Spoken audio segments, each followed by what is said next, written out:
اسلام کے بارے میں ٹاپ 10 امیزنگ فیکٹ نمبر 1۔ دوستو، آخر کیوں نبی صلی اللہ علیہ وسلم نے گرگت کے پیڑ کو کاٹنے کا حکم دیا تھا؟ جبکہ بخاری کی حدیث میں تو ایک جگہ اللہ کے رسول نے جنگ کے دوران مسلمان سپاہیوں سے فرمایا تھا کہ راستے میں کسی بھی پیڑ یا کھیت کھلیان کو نہ کاٹا جائے اور نہ نقصان پہنچایا جائے، تو پھر آخر کیوں نبی صلی اللہ علیہ وسلم نے اس گرگت کے پیڑ کو کاٹنے کا حکم دیا؟ تو اس کے پیچھے کی وجہ ہے قیامت کی نشانی۔ مسلم شریف میں حدیث ہے، اللہ کے رسول صلی اللہ علیہ وسلم نے فرمایا، قیامت تب تک قائم نہ ہوگی کہ جب تک مسلمان اور یہودیوں کے بیچ جنگ نہ ہو جائے، یہاں تک کہ یہودی اپنی جان بچانے کے لیے پتھر اور پیڑ کے پیچھے چھپیں گے، لیکن پیڑ کہے گا، اے مسلمان، یہ یہودی میرے پیچھے چھپا ہے، آؤ اور اسے قتل کر دو۔ لیکن صرف گرگت کا پیڑ وہ پیڑ ہوگا جو یہودیوں کو پناہ دے گا۔ دوستو، یہودیوں کو اپنے مذہب سے زیادہ قرآن اور اللہ کے رسول کی باتوں پر بھروسہ ہے۔ یہی وجہ ہے کہ آج پوری دنیا کے یہودی اس گرگت کے پیڑ کو لگا رہے ہیں۔ رپورٹ کے مطابق سال 2010 تک اسرائیل میں کل 24 کروڑ گرگت کے پیڑ لگائے جا چکے ہیں۔ Fact number 2۔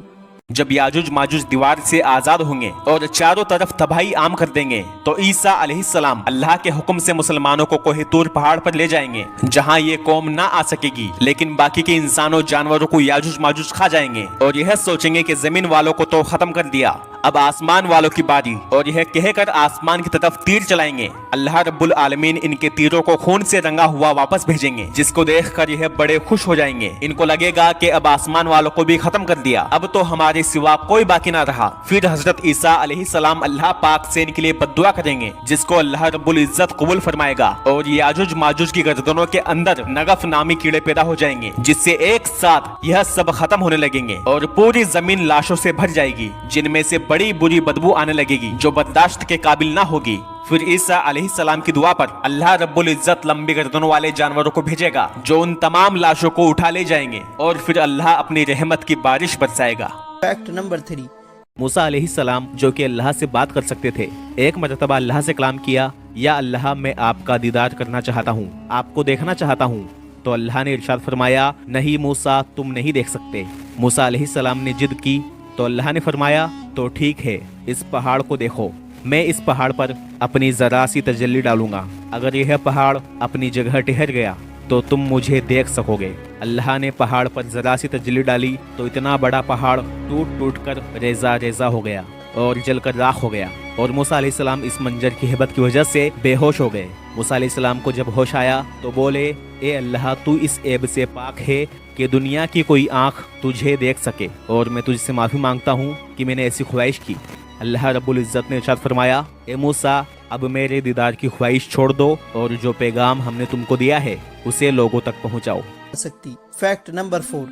دوستو، موت کا فرشتہ یعنی اسرائیل علیہ السلام جب ایک انسان کی شکل میں موسیٰ علیہ السلام کے پاس آئے اور کہنے لگے کہ میں موت کا فرشتہ ہوں اور آپ کی روح قبض کرنے آیا ہوں، یہ سن کر موسیٰ علیہ السلام، جو کہ سب سے غصے والے اور جلال والے پیغمبر تھے، انہوں نے موت کے فرشتے اسرائیل علیہ السلام کو ایک زوردار تھپڑ مار دیا، جس کی وجہ سے ان کی ایک آنکھ باہر نکل گئی تھی۔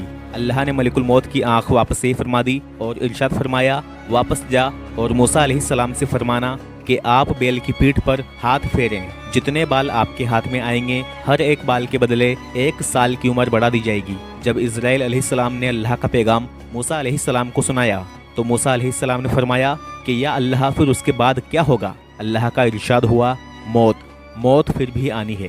موسیٰ علیہ السلام نے اللہ سے فرمایا کہ پھر بھی موت آنی ہے تو ابھی ہی کیوں نہ آ جائے۔ Fact number 5۔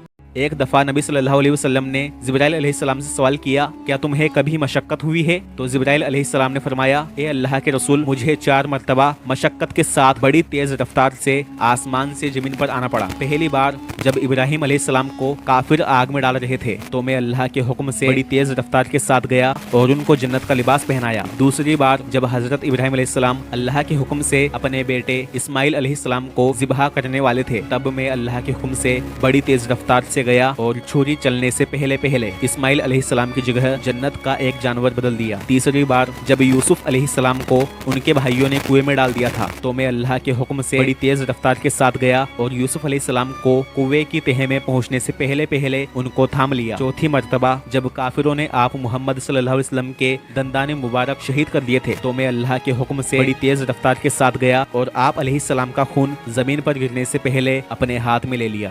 کیا آپ جانتے ہیں ہمارے نبی حضرت محمد صلی اللہ علیہ وسلم کے کتنے بیٹے اور کتنی بیٹیاں تھیں؟ کامنٹ کر کے ضرور بتائیں، اور ان کے نام کیا کیا ہیں۔